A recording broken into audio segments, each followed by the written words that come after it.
गलती से महाभारत हुआ, ये उत्तर दो मुझे। किसकी गलती से? हाँ, जवाब कुछ भी दो, जो आपको समझ आए वही बोलो। बोलो मेरी माँ, किसकी गलती से महाभारत हुआ? हाँ,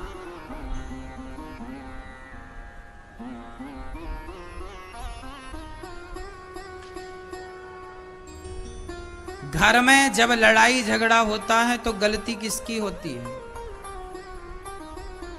किसकी गलती होती है?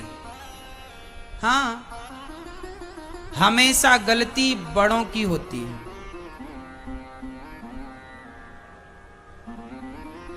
है ना? कैसे? सबके घर में लड़ाई और झगड़ा होता है, पर बड़ों का काम है कि वह डांट कर, जरूरत पड़े तो मार कर, जरूरत पड़े तो घर से हाथ पकड़ के साम दाम दंड भेद, 4 बातें हैं हमारे यहां। समझाओ, साम, दाम, पैसा दे भैया, पैसा ले ले, मान जा, नहीं मान रहा है तो दंड। बातों के देवता, फिर बातों से ना माने तो लात। यदि आपका अपना बेटा बातों से नहीं समझ रहा तो फिर उसे क्या चाहिए? पहले के बाप ना अपने बेटे को जूते से मारते थे। बेटा गलती करे तो बाप मारता था, काहे से? जूते से मारता। आपने देखा ये गांव में अक्सर ये दृश्य देखने को मिल जाता था। कोई बाप दे रहा, 4-6 जूते दिया, ले प्रसादी मिल गई। फिर बच्चे मजे लेते, क्या हुआ? प्रसादी मिल गई।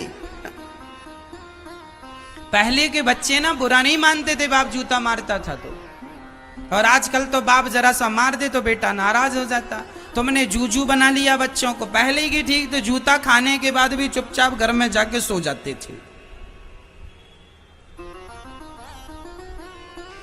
तो समझाओ, साम दाम, पैसे लेके मान जा, पैसे से ना माने तो जरा दंड दो, और दंड से भी ना माने तो चौथा है भेद, उस व्यक्ति का त्याग कर दो।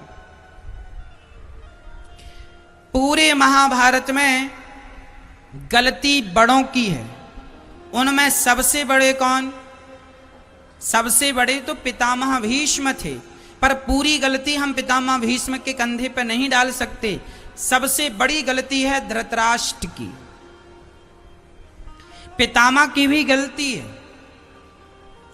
पितामह को चाहिए था कि दुर्योधन की हत्या कर देते।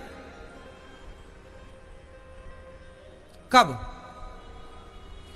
अब बताओ, पितामह जैसे दिग्गजों के सामने किसी महिला की साड़ी उतर रही है, क्या ये पितामह जैसे महापुरुषों के सामने शोभनीय था? अपराधी को दंड मिलना चाहिए कि नहीं?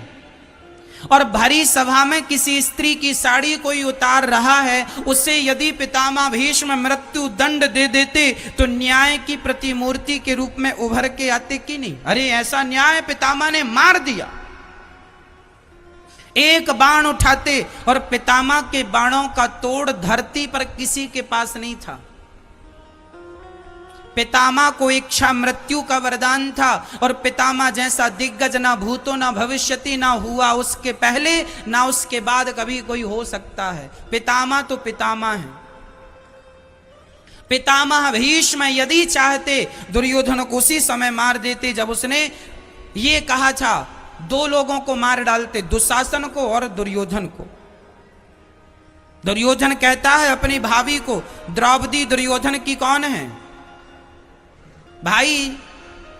धृतराष्ट्र और पांडु ये एक बाप की संतान है, भाई भाई है, मां अलग अलग है। तो जो धर्मराज युधिष्ठिर थे वह दुर्योधन के बड़े भाई थे, चाचा के लड़के, काका के लड़के। तो काका का लड़का भी तो हमारा भाई ही होता है, और बड़ा है तो बड़ा भाई होता है। तो ये जो द्रौपदी थी, इस रिश्ते से बताओ द्रौपदी दुर्योधन की क्या लगी? भाभी लगी। तो कोई देवर अपने भाभी की साड़ी उतारने लग जाए सबके बीच में, तो ऐसों को मार देना ही धर्म है कि नहीं? बोलो। राम जी ने रावण को क्यों मारा? क्योंकि उसने सीता किसी स्त्री का हरण किया। राम जी ने बाली को क्यों मारा? जबकि राम जी सुग्रीव से दोस्ती किए थे। यदि राम जी बाली से दोस्ती कर लेते तो राम जी का काम तो और आसान हो जाता, क्योंकि सुग्रीव से 50 गुना ताकतवर तो बाली था। राम जी कह देते रावण को मारना है, बाली जाता कांख में दबा के ले आता, थोड़ा और दबा देता तो निपट जाता रावण। 6 महीने तो दवाई था। राम जी यदि बाली से दोस्ती कर लेते तो राम जी का ज्यादा बेनिफिट था, ज्यादा फायदा था। लेकिन राम जी ने ताकतवर आदमी से दोस्ती नहीं की, बाली से दोस्ती नहीं की। क्यों नहीं दोस्ती की? तू भले कितना भी ताकतवर है पर तू अपराधी है, तूने अपने भाई की पत्नी को रख रखा। इसलिए जो अपने भाई की औरत को कुदृष्टि से देखता है, ऐसा कितना भी ताकतवर हो, ऐसों से हम दोस्ती नहीं करते। राम जी कह रहे हैं तू गलत है, भले ताकतवर है, तेरी ताकत है, इसका मतलब ये कि दूसरे अपने भाई की पत्नी को, ये अपने भाई की पत्नी को रखा था, सुग्रीव की पत्नी को इसने रखा था बाली ने, इसलिए तो राम जी ने मारा। अनुज बधु भगनी सुतनारी सुन सट कन्या सम ऐचारी, इन्हीं को दृष्टि विलोक जोई ताही बधे कछु पाप ना होई। जो अपने भाई की पत्नी का हरण करके उसके साथ दुराचार करे, ऐसे को मार देना ही पुण्य है या नहीं? हाँ, तो पितामह भीष्म को भी ये सिद्धांत पता था, बहुत बड़े विद्वान थे पितामह भीष्म, बड़े भक्त थे पितामह भीष्म, मार देते, नहीं मारा। एक आदमी, एक दुष्ट को यदि तुमने नहीं मारा तो उसके कारण हजारों लाखों निर्दोष महाभारत के युद्ध में मारे गए कि नहीं? इसलिए जब छोटे गलती करें तो बड़े या प्यार से समझाएं, शाम बेटा मान जाओ, झगड़ा ना करो। प्यार से बड़े बूढ़े समझाएं बच्चों को, तुम्हारे 2 बेटे हैं, झगड़ा विवाद की स्थिति उत्पन्न हो रही है, तो माँ बाप बैठे और प्यार से समझाएं, बेटा ऐसे काम नहीं, तुम भाई भाई हो, प्यार से रहो, समझाओ, दोनों के साथ प्यार से पेश आओ। यदि फिर भी ना समझें तो बंटवारा कर दो, चलो 1 एकड़ खेत तुम ले लो, 1 एकड़ खेत तुम ले लो, 1 प्रॉपर्टी तुम ले लो, 1 तुम ले लो, और सुखी रहो। साम दाम समझाओ, ना माने तो दे लेके अपना शांत करो, चलो इसके कारण ये झगड़ा तो नहीं होगा, लो बंटवारा कर दो। और मैं आपसे कह देता हूं मेरी मां, आज हमारे हिंदुस्तान में घर घर में जितने भी झगड़ा हो रहे हैं, भाई भाई के हो रहे हैं, और वो भाई भाई के झगड़े इसलिए हो रहे हैं, सही समय पे माँ बाप बंटवारा नहीं करते, सही समय पे बच्चों का हिस्सा नहीं देते।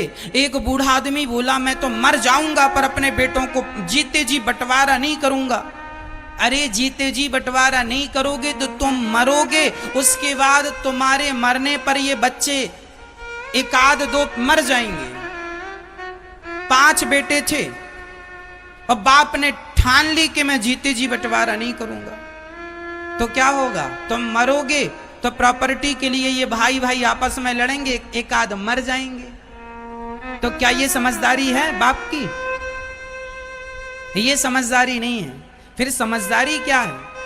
समझदारी यह है कि तुम्हारे घर में यदि माना कि 4 एकड़ जमीन है, माना कि फॉर एग्जाम्पल यदि 4 एकड़ जमीन है और आपके 2 बेटे हैं, तो 1.5 एकड़ जमीन अपने छोटे और बड़े बेटे को देकर 1.5 और 1.5 कितना हुआ? 3 हुआ। अब बची 1 एकड़ अपने पास रखो बुढ़ापे में, और ये वसीयतनामा में लिख दो, जो सेवा करेगा उसकी संपत्ति है ये। तो धन के लालच से तुम्हारी सेवा भी हो जाएगी और झगड़े का कोई हिसाब नहीं होगा। यदि दोनों बेटे सेवा करें तो 1 एकड़ को दोनों बांट लेंगे, और दोनों नहीं करेंगे तो फिर 1 ही बांटेगा। मतलब कुल मिला के आपके घर में विवाद ना हो, इसके लिए बूढ़ों को तैयारी कर लेना चाहिए। गलती तब होती है जब आप सही समय पर सही निर्णय नहीं लेते। महाभारत का युद्ध क्यों हुआ? बंटवारे के कारण हुआ। भाई दुर्योधन ने पांडवों की सारी संपत्ति हड़प ली, जुए में जीत ली, और पांडवों से कह दिया कि तुम 12 साल का वनवास, 1 वर्ष का अज्ञातवास पूरा करके आओगे तब लौटा देंगे। जब वो आए और मांगने लगे हमारा अधिकार हमें दो, तो देने से मना कर दिया, और मना किया तो महाभारत। अधिकार अपना छोड़ देगा कोई तो रामायण जैसा ग्रंथ लिखा जाएगा, और अधिकार कोई मांग लेगा तो महाभारत तैयार हो जाएगा। अधिकार छोड़ा था भगवान राम ने, कैकेयी ने कहा जाओ वनवास, अपना अधिकार, जबकि पहले बड़े बेटे का ही अधिकार होता था कि वो सिंहासन पर बैठे, लेकिन राम जी ने अपने भाई भरत के लिए अपना अधिकार छोड़ दिया कि नहीं? हाँ या ना? बोलो मेरी माँ। छोड़ दिया। राम जी ने अपने भाई भरत के लिए अपना अधिकार छोड़ दिया, और यहां अधिकार छोड़ दिया तो रामायण तैयार हुई, और अधिकार मांग लिया पांडवों ने तो महाभारत तैयार हो गया। इसलिए हम कहा करते हैं कि माँ बाप को चाहिए कि सही वक्त पर सही बंटवारा कर दो, और सही वक्त पर बेटों से, नाती से, पोता से, सबसे मन हटा भी लो, और मन पूर्ण रूप से भगवान में लगा दो। इन बेटों में मन लगाने से कोई फायदा नहीं, किसी की गति इनसे होनी नहीं। तुम बेटों को कितना भी देकर जाओगे, ये बेटे भूखे के भूखे ही रहेंगे। आपका पिता आपको 1 करोड़ भी दे दे, 5 करोड़ भी दे दे, 10 करोड़ भी दे दे, तो भी आपको कम ही लगेगा ना। बहुत कम बेटे होते हैं जो पिता से धन नहीं, पिता की सेवा लेना पसंद करते हैं। बंटवारे में पिता के धन को तो सब बांट लेते हैं, लेकिन जब पिता को रखने की बात आती है तो छोटा कहता भैया तुम ही रख लो, बड़ा कहता छोटे से तुम ही रख लो।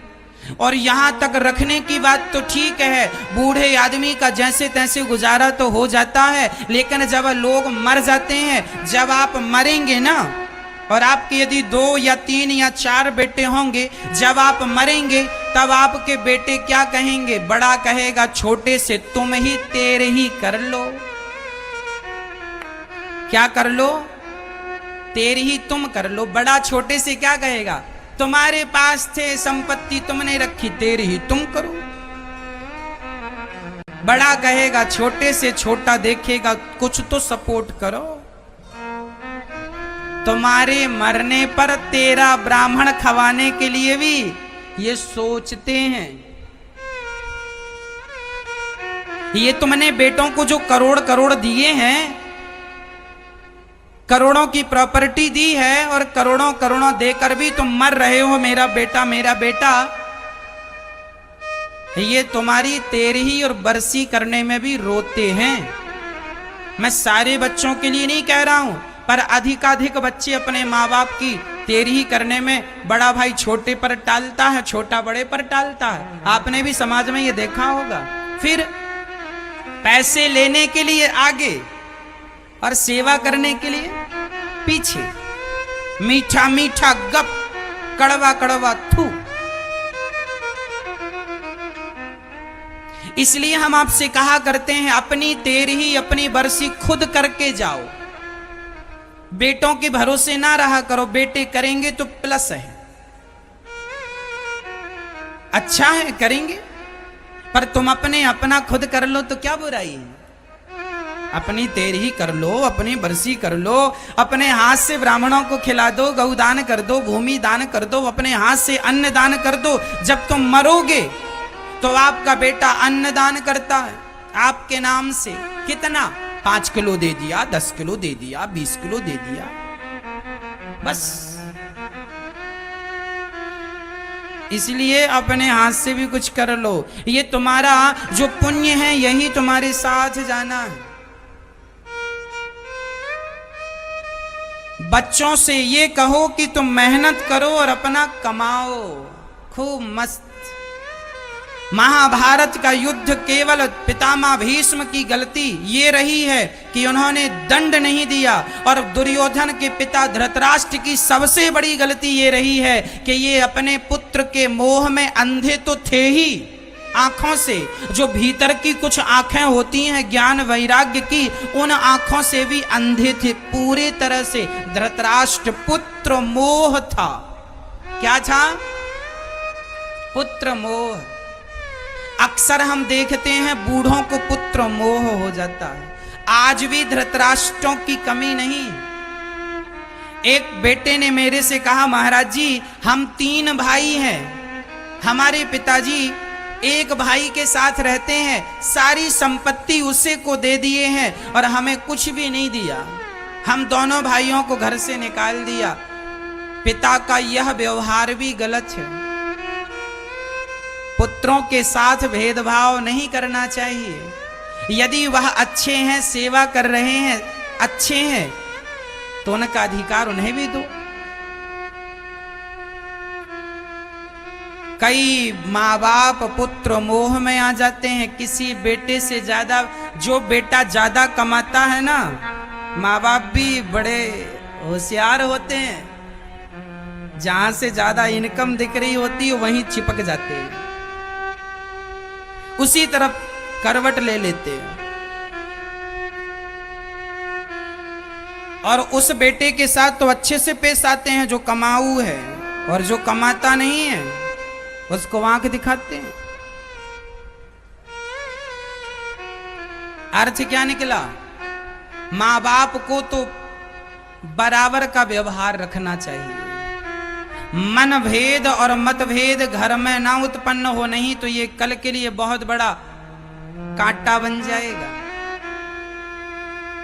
इसलिए महाभारत की एक एक बात समझने लायक है। धृतराष्ट्र की गलती क्या थी कि वह बहुत बड़े मतलबी थे। मेरा भरी सभा में बहू की लाज लुट रही है, लुट जाए पर मेरा दुर्योधन बेटा राजा बन जाए, बस दुर्योधन बेटा, दुर्योधन बेटा, दुर्योधन। भले वो गलत कर रहा है सबके सामने, फिर भी अपने बेटे का पक्ष ले रहे हैं। और याद रखना मेरी माँ, जब तुम गलत लोगों का पक्ष लेते हो तो परिणाम में सर्वनाश होता है। अच्छा, महाभारत में एक और है माता गांधारी। पति तो अंधे थे ही, तो तुम उनकी लाठी बन जाती, तुम भी आंखों में पट्टी बांध के बैठ गई। अब सुनना, समाज में जब गांधारी जैसी स्त्रियां आंखों में पट्टी बांध लेती हैं और पितामह भीष्म जैसे दिग्गज चुप्पी साध लेते हैं, तब द्रौपदी जैसी बेटियों की लाज लुट जाया करती है। तब लुटती है जब पितामह जैसे लोग चुप होते हैं और गांधारी जैसी स्त्री आंखों में पट्टी बांधी होती है। अरे गांधारी को पट्टी बांधने की जरूरत थी? पति तो अंधे थे ही, जरा बेटों की करतूत तुम ही अपनी आंखों से देखकर गाल पर थप्पड़ जमाती। दुर्योधन के क्यों रे अपनी भाभी के कपड़े उतारता? तुझे लाज नहीं आती, शर्म नहीं आती? लेकिन दुर्योधन से, उसके घर वालों में से किसी ने यह सवाल नहीं किया। क्योंकि पुत्र मोह है। क्योंकि क्या है? पुत्र मोह। आप लोग भी पुत्र मोह में ना उलझ जाना, नहीं परिणाम वैसा ही होगा जैसे धृतराष्ट्र का हुआ। आंखों के सामने 100 की 100 बच्चे मारे गए, और जब मरा दुर्योधन तो धृतराष्ट्र को उनके अपने पानी देने वाले नहीं बचे। भीम भैया रोटी कैसे देते हैं धृतराष्ट्र को? ए बुढ़े, ये लोग खा लो। एक दिन धृतराष्ट्र रो रहे हैं, विदुर विदुर विदुर सुनो, क्या ये भीम जो है हमें कुत्तों की तरह रोटियां फेंक फेंक के देता, बुढ़े खा लो। विदुर जी ने डांट लगाई, तुम्हें शर्म आनी चाहिए। अरे उसका तो धन्यवाद दो, भीम का कम से कम तुम्हें कुत्तों की तरह देता है। तुम्हारे आचरण तो ऐसे हैं कि कुत्तों की तरह भी तुम्हें रोटियां नहीं मिलनी चाहिए, पर फिर भी देता है, उसका धन्यवाद दो। ऐसा विदुर जी ने डांट लगाई। तुम वही धृतराष्ट्र हो ना, जिसके सामने द्रौपदी की लाज लुटती रही और आप चुपचाप बैठे तमाशा देखते रहे। तुम जैसों को तो रोटियां मिलनी ही नहीं चाहिए, पर फिर भी कुत्तों की तरह मिल रही हैं, खाओ। और सुनो, तुम वही धृतराष्ट्र हो ना जिसने भीम का पुतला, जिसने भीम को गले में लगाकर गले लगाने के